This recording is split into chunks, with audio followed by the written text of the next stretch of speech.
ಆತ್ಮೀಯ ವೀಕ್ಷಕರೇ, ಇಂದಿನ ಸಂಚಿಕೆಯಲ್ಲಿ ಶ್ರೀನಿವಾಸ ಸಾಗರ ಪ್ರದೇಶದ ಮಾಹಿತಿಯನ್ನು ತಿಳಿಯುತ್ತಾ ಸಂದರ್ಶಿಸೋಣ ಬನ್ನಿ.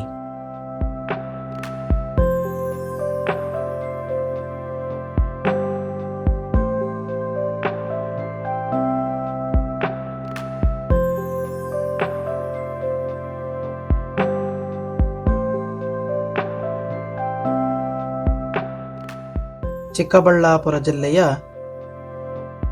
ಪ್ರಮುಖ ಹಾಗೂ ಐತಿಹಾಸಿಕ ಪ್ರವಾಸಿ ತಾಣದಲ್ಲಿ ಒಂದಾದ ಶ್ರೀನಿವಾಸ ಸಾಗರ ಒಂದು ಸುಂದರವಾದ ಜಲಾನಯನ ಪ್ರಕೃತಿ ರಮಣೀಯ ಸ್ಥಳವಾಗಿದೆ. ಇದರ ಇತಿಹಾಸ ಮತ್ತು ವಿವರಣೆಯನ್ನು ನೋಡೋಣ. ಶ್ರೀನಿವಾಸ ಸಾಗರವು ಮೂಲತಃ ಒಂದು ಐತಿಹಾಸಿಕ ಕೆರೆಯಾಗಿದೆ.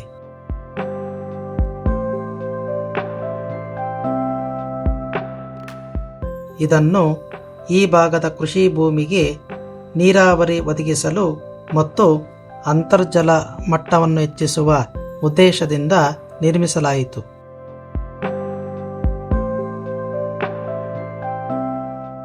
ಸರ್ ಎಂ ವಿಶ್ವೇಶ್ವರಯ್ಯನವರ ಕೊಡುಗೆ ಈ ಭಾಗದ ಜಲಮೂಲಗಳ ಅಭಿವೃದ್ಧಿಯಲ್ಲಿ ಮೈಸೂರು ಸಂಸ್ಥಾನದ ಆಳ್ವಿಕೆಯ ಕಾಲದಲ್ಲಿ ಇಂತಹ ಕೆರೆಗಳ ನಿರ್ಮಾಣ ಹಾಗೂ ನವೀಕರಣಕ್ಕೆ ಮಹತ್ತರವಾದ ಉತ್ತೇಜನ ಸಿಕ್ಕಿತ್ತು.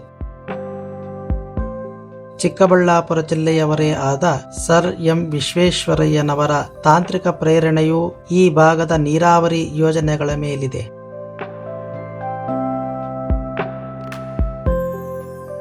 ಹೆಸರಿನ ಹಿನ್ನೆಲೆ.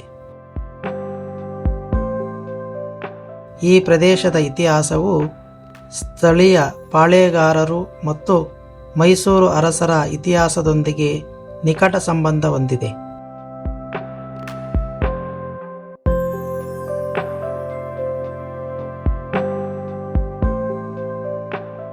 ಇಲ್ಲಿನ ಪ್ರಕೃತಿ ಸೌಂದರ್ಯ ಮತ್ತು ನೀರಿನ ಆಶ್ರಯದಿಂದಾಗಿ ಇದಕ್ಕೆ ಶ್ರೀನಿವಾಸ ಸಾಗರ ಎಂಬ ಹೆಸರು ಬಂದಿದೆ ಎಂದು ಹೇಳಲಾಗುತ್ತದೆ.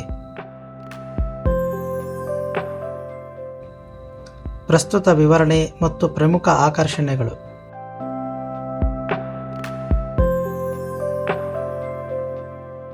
ಶ್ರೀನಿವಾಸ ಸಾಗರವು ಪ್ರಸ್ತುತ ಕೇವಲ ಒಂದು ಜಲಾನಯನ ಪ್ರದೇಶವಾಗಿ ಉಳಿದಿಲ್ಲ, ಬದಲಿಗೆ ವೀಕೆಂಡ್ನಲ್ಲಿ ಜನರನ್ನು ಆಕರ್ಷಿಸುವ ಪ್ರಮುಖ ಪ್ರವಾಸಿ ತಾಣವಾಗಿ ಮಾರ್ಪಟ್ಟಿದೆ.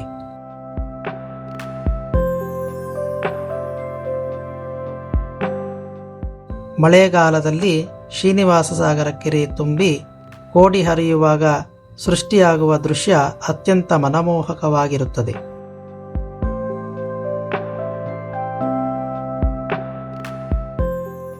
ಎತ್ತರದ ಗೋಡೆಯ ಮೇಲಿಂದ ನೀರು ಧುಮ್ಮಿಕ್ಕುವಾಗ ಇದು ಮಿನಿ ಜೋಗ ಜಲಪಾತದಂತೆ ಕಂಗೊಳಿಸುತ್ತದೆ.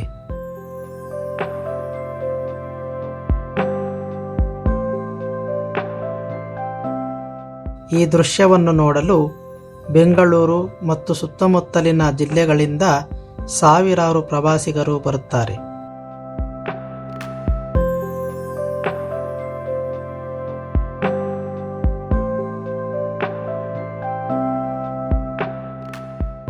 ಪ್ರಕೃತಿ ಸೌಂದರ್ಯ ಮತ್ತು ಫೋಟೋಗ್ರಫಿ. ಈ ಕೆರೆಯ ಸುತ್ತಲೂ ಹಸಿರಿನಿಂದ ಕಂಗೊಳಿಸುವ ಬೆಟ್ಟಗಳು ಮತ್ತು ಗ್ರಾಮೀಣ ಪ್ರದೇಶದ ಸುಂದರ ವಾತಾವರಣವಿದೆ.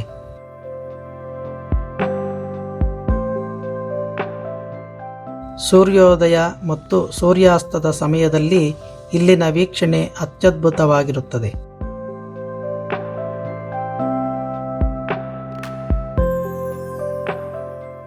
ಇದು ಫೋಟೋಗ್ರಫಿ ಪ್ರಿಯರಿಗೆ ಮತ್ತು ರಿಲ್ಯಾಕ್ಸ್ ಮಾಡುವವರಿಗೆ ನೆಚ್ಚಿನ ತಾಣವಾಗಿದೆ.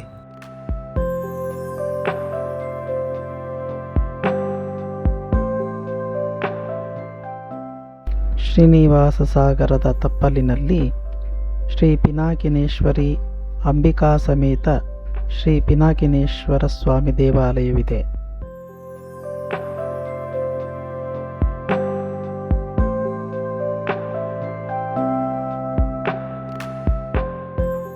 ಪಕ್ಷಿ ವೀಕ್ಷಣೆ.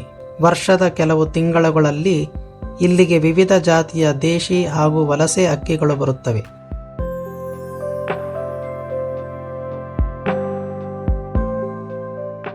ಪ್ರಕೃತಿ ಪ್ರೇಮಿಗಳಿಗೆ ಮತ್ತು ಪಕ್ಷಿ ಪ್ರಿಯರಿಗೆ ಇದು ಅತ್ಯಂತ ಸೂಕ್ತವಾದ ಸ್ಥಳವಾಗಿದೆ.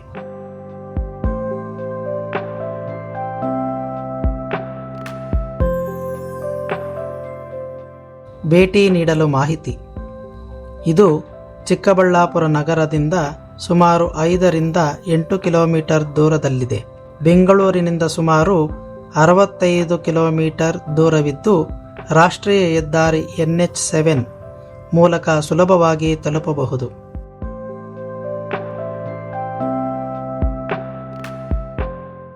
ಪ್ರಸಿದ್ಧ ನಂದಿ ಬೆಟ್ಟಕ್ಕೆ ಹೋಗುವ ಪ್ರವಾಸಿಗರು ಶ್ರೀನಿವಾಸ ಸಾಗರಕ್ಕೂ ಬರುತ್ತಾರೆ.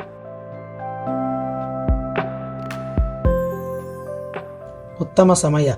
ಮುಂಗಾರು ಮಳೆಯ ನಂತರದ ಕಾಲ ಆಗಸ್ಟ್ನಿಂದ ನವೆಂಬರ್. ಇಲ್ಲಿಗೆ ಭೇಟಿ ನೀಡಲು ಅತ್ಯುತ್ತಮ ಸಮಯ. ಈ ಅವಧಿಯಲ್ಲಿ ಕೆರೆ ತುಂಬಿ ಜಲಪಾತದ ದೃಶ್ಯವನ್ನು ಸವಿಯಬಹುದು.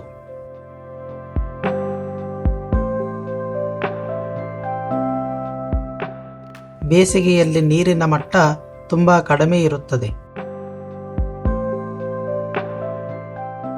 ವಿಶೇಷ ಸೂಚನೆ: ಕೋಡಿ ಹರಿಯುವ ಸಮಯದಲ್ಲಿ ನೀರಿನ ರಭಸ ಹೆಚ್ಚಾಗಿರುವುದರಿಂದ ನೀರಿನಲ್ಲಿ ಇಳಿಯುವಾಗ ಮತ್ತು ಸೆಲ್ಫಿ ತೆಗೆದುಕೊಳ್ಳುವಾಗ ಪ್ರವಾಸಿಗರು ಜಾಗರೂಕರಾಗಿರಬೇಕು.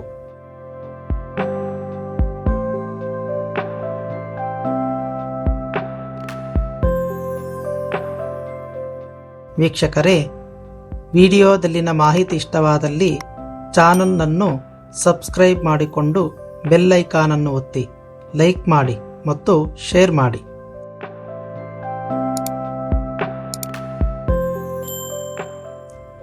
ವಿಡಿಯೋವನ್ನು ಪೂರ್ತಿಯಾಗಿ ನೋಡಿದ್ದಕ್ಕಾಗಿ ಧನ್ಯವಾದಗಳು.